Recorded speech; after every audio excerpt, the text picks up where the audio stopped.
விழித்திருங்கள், ஏனெனில் உங்கள் எதிராளியாகிய பிசாசானவன் கர்ச்சிக்கிற சிங்கம் போல் எவனை விழுங்கலாமோ என்று வகை தேடி சுற்றித் திரிகிறான். இது செய்தி அல்ல, ஆனா இதை வச்சு நம்ம ஒரு சில நிமிடங்கள் செபிக்க போகிறோம். ஆண்டவர்கிட்ட என்ன கேட்க போறோம் தெரியுமா? என்ன கேட்க போறோம்? தெளிந்த புத்தியை எனக்கு தாங்கப்பா. இந்த வசனம் வைத்து ஜெபிக்க ஒரு காரணம் உண்டு. கடந்த சில நாட்களுக்கு முன்பதாக மதியம் கொஞ்ச நேரம் படுத்து தூங்கிட்டு இருக்கும்போது ஒரு சொப்பனத்தை ஆண்டவர் காண்பித்தார். அந்த சொப்பனம் என்னன்னு எனக்கு சரியா புரியல. ஆனால் அந்த சொப்பனம் கண்டு எழும்பும் போதே பயந்து தான் எழும்பினேன். பயந்து எழும்பி, ஆண்டவரே இப்படியெல்லாம் நடக்கக்கூடாதுல்ல ஆண்டவரே அப்படி சொல்லிட்டு கொஞ்ச நேரம் இருக்குது அப்படியே உட்கார்ந்து இருந்து, ஏன் ஆண்டவர் இப்படி காட்டினீங்க, இது என்ன அப்படி சொல்லும்போது தான் ஆண்டவர் பேச ஆரம்பித்தார். உங்கள் எதிராளி ஆகிய பிசாசு. ஆண்டவர் இந்த வார்த்தையை சொல்லும்படி இருதயத்தில் போட்டார். எதிராளி யாரு? உங்கள் எதிராளிகளில் ஒருவனாகிய பிசாசு என்றல்ல, எதிராளி. அப்ப நமக்கு எதிராளி எத்தனை பேர்? ஒரே ஆள் தான். ஆனா நம்ம எத்தனை பேரை எதிராளியா செட் பண்ணி வச்சிருக்கிறோம்? ஆமென். ஆண்டவர் சொன்ன வார்த்தை இதுதான். நீ எதிராளிய மட்டும்தான் நீ எதிராளியா பார்க்கணும். நீ வேற யாரை எதிராளிய செட் பண்ணி வச்சிருந்தாலும் இவன் உள்ள வந்துருவான். இவன் உள்ள வரும்போது தெரியாது, அவன் ஒரு வேலையை செஞ்சுட்டு போயிருவான். அதுக்கப்புறம் நீ இருந்து அழுவ, அதுக்கப்புறம் ஃபீல் பண்ணுவ. இந்த வார்த்தையை சொல்லு அப்படின்னார். ஆகஸ்ட் ஜெபத்தில் இது ஒரு செய்தியாகவே ஆண்டவர் சொல்ல வைத்தார். அதுதான் சவுல். பெலிஸ்தியரை எதிராளியா பார்க்கும் வரைக்கும் சவுல் சேஃபா இருந்தான். ஆனால் அவன் எப்பொழுது தன் தோழனாகிய தன்னோடு இருந்த தாவீதை எதிராளியா பார்க்க ஆரம்பித்தானோ, பெலிஸ்தியன் உள்ளே வந்து சவுல் மேல அம்புகளை எய்து விட்டான். கடந்த புதன்கிழமை என்று நினைக்கிறேன் கர்த்தர் இந்த சொப்பனத்தை காண்பித்து இந்த வார்த்தையை சிந்தையிலே வைத்து இதை சொல்லும்படி ஏவினார். என்னை கேட்டுக்கொண்டிருக்கிற அன்பு சகோதரா சகோதரி, நமக்கு நிறைய பேர் பிரச்சனை கொடுப்பாங்க, நிறைய பேர் மூலமா நமக்கு மன வருத்தங்கள் வரும். ஆனா ஒரு நாளும் அந்த நபர்களை உங்கள் எதிராளியாய் வைத்து விடாதிருங்கள். அந்த நபர்களை உங்க எதிராளியா வச்சிட்டீங்கன்னா உங்க லக்கு யாரை விட்டு விலகுது தெரியுமா? பிசாசை விட்டு விலகுது. பிசாசை விட்டு உங்க லக்கு விலகிட்டுனாலே அவன் உள்ள என்றாகிறது ரொம்ப சுலபம்.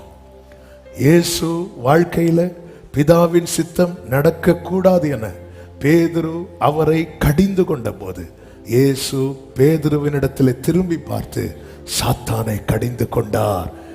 ஆமென். அந்த இடத்துல பேதுரு, ஒன்ன போய் கடல் ஆழத்திலே முக்கி இருக்கணும், ஒன்ன போய் கூட்டிட்டு வந்தே பாரு. சண்டை போடல. என்னைக்குமே நமக்கு சிலரை பிடிக்காது, சில செயல்கள் நமக்கு மனதில் பயங்கர காயத்தை கொடுக்கும். நம்ம சொல்ற எல்லாம் நியாயம்தான், ஆனா இழப்பை சந்திக்கிறது யாரு? நாம தானே. நஷ்டம் யாருக்கு? நமக்கு தானே. உங்கள் எதிராளியாகிய பிசாசானவன். அது ஒரே பர்சனை தான் அங்கு பைபிள் நமக்கு வைக்கிறது. பழைய ஏற்பாட்டிலே சரித்திரங்கள் சொல்வதனாலே அவர்கள் இவர்கள் சொல்லப்பட்டிருக்கும். ஆனா புதிய ஏற்பாட்டிலே ஆவியானவர் ஆவிக்குரிய கண்ணோட்டத்தோடு அதை காண்பிக்கும் போது ஒருத்தன் தான் சத்துரு. பெலிஸ்தியர்னா பெலிஸ்தியருக்கு பின்னாடி இருந்து செயல்படுகிறது பிசாசு. எகிப்தியர்னா எகிப்தியர் பின்னாடி இருந்து செயல்படுறது பிசாசு.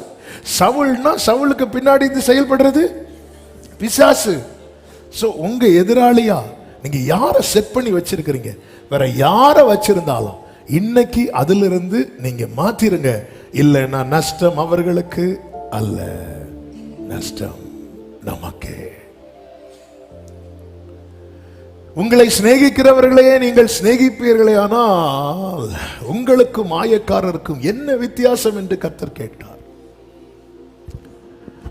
உலக மக்கள் அப்படித்தானே செய்யறாங்க. அவங்கள சிநேகிக்கிறவங்களை அவங்க சேர்க்கிறாங்க. நமக்கு ஒருத்தங்க விருந்து வச்சா நாம அவங்களுக்கு விருந்து வைக்கிறோம். நமக்கு ஒருத்தங்க ஹாய் சொன்னா நாம அவங்களுக்கு ஹாய் சொல்றோம். நம்ம கஷ்டத்துல ஒருத்தங்க வந்து நின்றா அவங்க கஷ்டத்துல நாம போய் நிக்கிறோம். இல்ல, உங்கள் சத்துருக்களையும் சிநேகியுங்கள் என்றார். ஏன் அந்த வார்த்தையை சொல்லுகிறார் என்றால், அவர் அங்கே சொல்லும் போதே தெரிகிறது, நீ சத்துருவா நினைக்கிற யாருமே உனக்கு சத்துரு அல்ல. நீ மனிதனை சத்துருவாய் பார்க்க ஆரம்பிக்கும் போது நீ யாரை விட்டுற தெரியுமா? ஆமென். வீட்டுல ஒரு பாம்பு இருக்கு, வீட்டுல ஒரு கொசு இருக்கு. எதை அடிக்க முற்படுவோம்?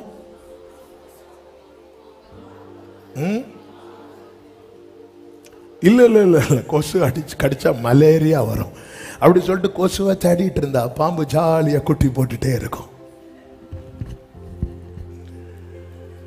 இன்னைக்கு அநேகருக்குள்ளே இது செய்தி அல்ல, ஆனா செய்தி ஆகுமோன்னு தெரியல. வேற செய்தி இருக்கு, பயப்படாதீங்க. ஆனா இதுதான், உங்கள் எதிராளியா ஆண்டவர் அப்படி ஒரு சொப்பனத்தை காண்பித்து, ஏன்னா அது பயந்து எழும்ப வைத்தார். அப்போ அதுல என்ன வார்னிங் கொடுக்கிறார்னா, அநேகருக்குள்ளே அவன் என்ட்ராயிட்டான் வார்னிங் கொடுக்கிறார். இதான் வார்னிங், என்ட்ராயிட்டான். பார்த்துட்டு அதான் தெளிந்த புத்தி உள்ளவர்களா இருங்கள், விழித்திருங்கள் அப்படிங்கிறார். ஆண்டவர்கிட்ட பார்த்தான் கேட்க போறோம். ஆண்டவரே, அப்போ மற்றவர்களை சத்துருக்களை எண்ணக்கூடாதுன்னா நமக்குள்ள என்ன வேணும்? அது விழிக்கலாம். அப்புறம் தெளிந்த, அதுக்கு எல்லாத்துக்கும் மேல எது பெருசுன்னு பைபிள் சொல்லுது, அவ்வளவுதான். நம்ம மற்றவர்களை சத்துருக்களாய் பார்க்கிறோம்னா நமக்குள்ள என்ன இல்லை, அவ்வளவுதான், முடிஞ்சு. ஜெபம் பண்ணுவோம். நீங்களே சொல்லிட்டீங்க என்ன இல்லை, அவ்வளவுதான். அந்த தேவ அன்பு வேணும். அன்பு இருக்கு. என்ன அன்பு வேணும் தெரியுமா நமக்கு? அப்பதான் யூதாசையும் பார்த்து சிநேகிதனேன்னு சொல்ல முடியும். ஆமென். இப்போ முழங்கால் போடுங்க முடிஞ்சவங்க. நம்ம எல்லைக்குள்ளே சத்துரு என்றாக கூடாது. உங்கள் எதிராளி யார்? உங்க உள்ளம் யாரை பகைக்கிறது? கரெக்டா ஒரு 5 minutes பிரேயர் பண்ண போறோம். 5 minutes பிரேயர் பண்ண போறோம். இந்த வார்த்தையினுடைய அந்த சீரியஸ்னஸ் உள்வாங்கி, உங்கள் உள்ளம் யாரை நேசிக்க முடியும்? யாரை உங்களால நேசிக்க முடியல? உங்களை சுத்தி இருக்கிறவங்க யாரையோ நேசிச்சு என்ன பிரயோஜனம்? உங்களை சுத்தி இருக்கிறவங்க, உங்க எல்லைக்குள்ள இருக்கிறவங்க. ஆமென். யாரை நேசிக்க முடியல? உங்கள் எதிராளியார்? 3 காரியத்தை கேட்க போறோம். முதல்ல, ஆண்டவரே எனக்குள்ளே தேவ அன்பு ஊற்றப்படுவதாக. 2வது, எனக்குள்ளே தெளிந்த புத்தி உண்டாவதாக. 3வது, விழித்திருக்க கிருபை தருவீராக. ஆமென். எத்தனை பேர் இதை கேட்க விரும்புறீங்க? எத்தனை பேர் இந்த வார்த்தையை எனக்கு கொடுக்கப்பட்ட வார்னிங்கா எடுத்துக்கொள்ளுகிறீர்கள்? அப்படிப்பட்டவர்கள் மட்டும் உங்க வலது கரத்தை உயர்த்தி உங்கள் இடது கரத்தை இருதயத்தில் வைத்து, தகப்பனே, கர்ச்சிக்கிற சிங்கம் போல எவனை விழுங்கலாம் என்று வகை தேடி சுற்றி திரிகிற பிசாசுக்கு எங்கள் எல்லைக்குள்ள இடமிராதபடிக்கு தேவ அன்பு எங்கள் இருதயத்தில் ஊற்றப்படுவதாக. தெளிந்த புத்தி உண்டாவதாக. விழித்திருக்க கிருபை செய்வீராக. எங்களுக்கு ஒரே எதிராளிதான், அது பிசாசானவன்.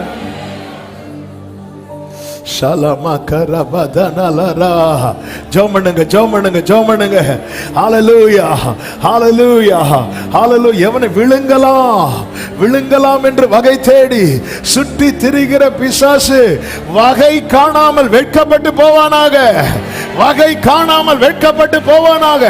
ஒவ்வொரு குடும்பங்களிலும் எவனை விழுங்கலாம் என்று வகை தேடி சுற்றி திரிகிற பிசாசானவன் வகை காணாமல் இயேசுவின் நாமத்திலே வெட்கப்பட்டு அவன் சத்துருக்களுக்கு வெட்கத்தை உடுத்துவே. அவன் நீதிலோ அவன் கிரீடம் பூக்கும். இயேசுவின் நாமத்திலே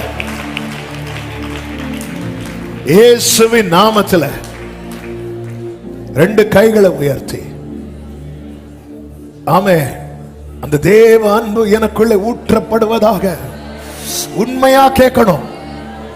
ஆண்டவர் சமூகத்தில் கேட்கிறது உண்மையா கேட்கணும், இல்லைன்னா கேட்க கூடாது.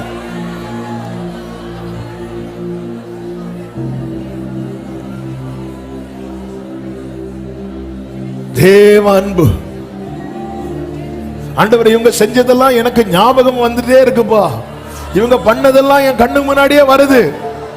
இப்ப கேளுங்க, அவர்களை மன்னிக்கவும் அவர்களை நேசிக்கவும் எனக்கு கிருபை தாரும்.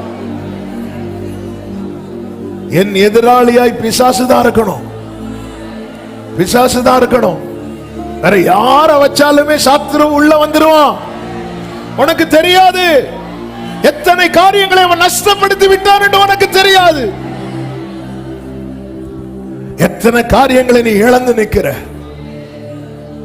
தெளிந்த புத்தி, தெளிந்த புத்தி இயேசுவின் நாமத்திலே, இயேசுவின் நாமத்திலே. ஆமென். தாவீது எதிராளியாய் தன் சகோதரர்களை பார்க்கவில்லை, சவுலை பார்க்கவில்லை. எனவே அவனுடைய குறி தப்பல்ல.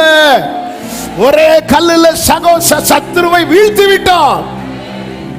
நீ எதிராளியாய் உன் சகோதரர்களை, உன்னோடு இருக்கிறவர்களை பார்க்கும் வரைக்கும் பெலிஸ்தியன் மேல நீ வைக்கிற அத்தனை குறியும் தப்பும், அத்தனை குறியும் தப்பும். அந்த சகோதர சிநேகம், அந்த தேவ அன்பு.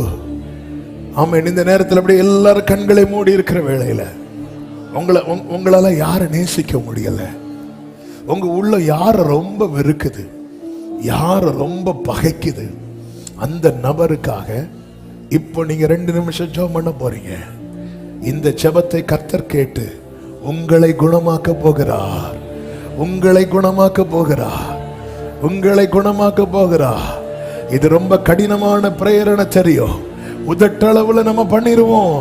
ஆனா உள்ளத்தை பார்க்கிற கர்த்தர் இப்பொழுது உலாவிக் கொண்டிருக்கிறார், உலாவிக் கொண்டிருக்கிற. உங்கள் இருதயம் யாரை மிகவும் வெறுக்கிறது, யாரை மிகவும் பகைக்கிறது, இந்த நேரத்தில் அவர்களுக்காக, அவர்களுக்கு நன்மை உண்டாக நீங்க ஒரு ஜெபத்தை ஏறெடுக்கும் போது, யோபு தன் சிநேகிதருக்காக ஜெபித்த போது, வேண்டுதல் செய்த போது கர்த்தர் அவன் சிறையிருப்பை மாற்றினது போல இந்த நேரத்தில் அந்த சிநேகிதர்கள் யாரு?